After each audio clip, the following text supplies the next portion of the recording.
Reaching that better world required that we all cross frontiers. Free markets not only enable to do that, they encourage us to do it. Some frontiers are distant.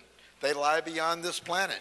Others are much closer, just a few miles away, but those miles plunge straight beneath the ocean's depths and the Earth's crust.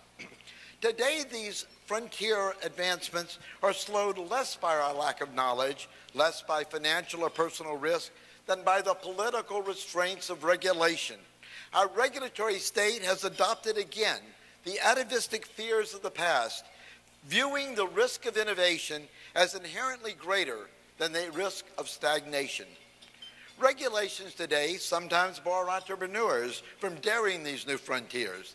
The federal monopoly of space travel is an example, only now being challenged by entrepreneurs such as Richard Branson. Sometimes regulators do let us proceed, but then won't let us keep the rewards. Consider how the Law of the Sea Treaty views seabed resources as the common heritage of all mankind. Could there be a better way of drowning entrepreneurial hopes? Consider the infinitely small frontiers of bio and nanotechnology, where every advance must surmount rocky barriers of regulatory red tape, or the financial sector, where government guarantees and regulations block innovations that would make consumers better and might even address the systemic risk excuses for expanding government. We at CEI, and I suspect many in this room, think things are getting out of hand.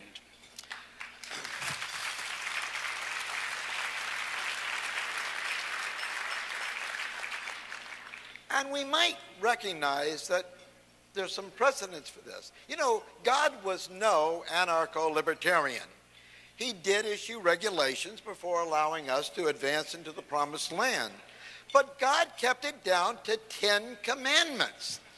CEI's report, some of you know, 10,000 commandments, shows how burdensome the federal regulatory leviathan has become. It's time to stop. Progress has not been achieved. I need more opportunities to think about applause lines. You know, progress, as you've heard, at CEI, you do not believe is achieved by brilliant central planners carefully teaching the grass to grow. Rather, it comes, as we've heard, from moving the rocks off the economic grasslands, allowing the institutions of liberty, property rights, rule of law, enforceable contracts to evolve. But we should recognize that even moving a few rocks can have massive benefits for mankind. Consider China. Hong Kong was an island of economic liberty adjacent to a totalitarian mainland. Hong Kong flourished.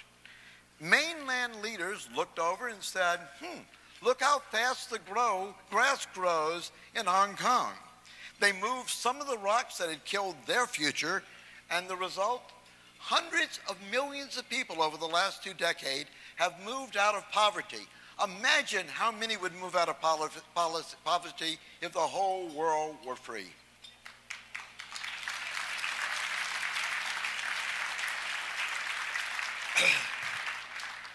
Removing rocks everywhere is CEI's mission. Like Hayek, we see that mission as an intellectual adventure, a task that challenges the ingenuity, the imagination of the liveliest minds. Tonight's audience, all of you, are some of those lively minds. We appreciate your efforts, your financial and analytic support, and we're all honored to work with all of you. Thank you very much.